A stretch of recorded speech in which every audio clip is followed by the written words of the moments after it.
Hi there, Miranda Alt here with Keller Williams Success Realty and the Miranda Alt team with your Monday market update for Monday, July 25th, 2022. Thanks for watching. A quick look at your McHenry County numbers for the last 7 days. We had 188 new listings, 177 go under contract. We had 134 closed sales. We have 70 price changes, and we have 49 currently on the private network. So what's going on in our housing market? Well, you can't really talk about the housing market without talking about our economy. And as you well know, we have inflation that is still a problem in the United States. So the Fed will come out this week with a couple of key numbers, the CPI, the PCE, all of which will indicate how bad inflation is and how exactly we get it under control. Obviously, inflation is a big problem for consumers because as the prices of goods and services go up, affordability goes down. And that is going to affect all of our economy, not just the housing market. So the Feds are likely to be spiking the 75 basis points for the mortgage-backed securities this week, which will make interest rates go up. So we are likely to see an increase in mortgage rates this week, which will have a subsequent effect of slowing down our housing market. But that is part of the necessary evil that has to go into regulating inflation in this country. So a higher interest rate is actually going to be a good thing because that should curb inflation because we still have very low inventory. So I know for me, when I'm out showing houses, what am I seeing personally, boots on the ground? I am seeing that there is still very high demand. I am seeing that there is still very low inventory. I have buyers that are getting frustrated that they still lost out on a multiple offer situation where there was another buyer who put no cap on an escalation clause, meaning they were willing to beat anybody else in that price war, no matter how high they went. They also were willing to have a zero cap on an appraisal gap waiver, meaning they were willing to bring whatever they had to bring to the table in order to win that bid. So when you've got conditions like that, it is going to be very hard to curb inflation because prices are going to continue to go up. So a couple other things. Mortgage applications have dropped as rising interest rates have sliced the purchasing power of buyers. Inventory picked up last week, but prices are continuing to go up.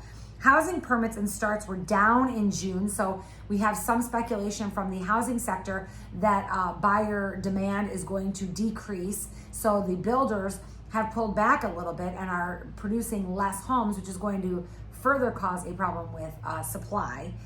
We've got affordability, I already talked about, is down. Rents are still going up at double digits rates. So we talked about before how it is still cheaper to buy than it is to rent, especially in McHenry County. We've got list prices are still on an upward trajectory, and most of the reports that are coming out this week for the CPI report is that is rising to 9.1%, and speculation is that if we don't get inflation under control here, we're going to have a real problem with our economy and affordability in the coming years. Now, our GDP report, the first look at the GDP for the second quarter.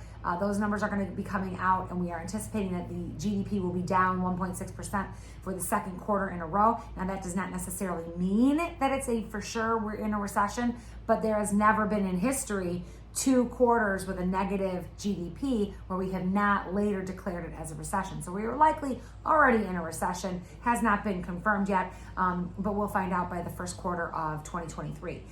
So most people are still out looking for homes even as interest rates are going up, but what they are able to afford is coming down. And I'm sure you know that when you go to the gas pump and you go to the grocery store, you're spending more to get less. And that is a continuing problem. So likely we will see an interest rate hike this week, which will curb buyer affordability, which should cool the housing market a little bit further and make some of that price escalation come down into a little bit better affordability part. So that's what we're kind of thinking. We are not going to see prices skyrocket like they did over the last couple of years, but they are still going up. So now is not, if you're a buyer, now is not a time to be lowballing offers. In fact, if I was a buyer right now, I would be out getting a house under contract as fast as I can, knowing that the interest rates are likely to go up over the next couple of months.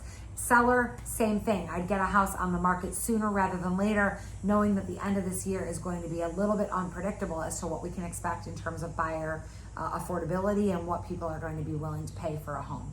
I'm Miranda Alt with Keller Williams Success Realty. Thanks so much for watching.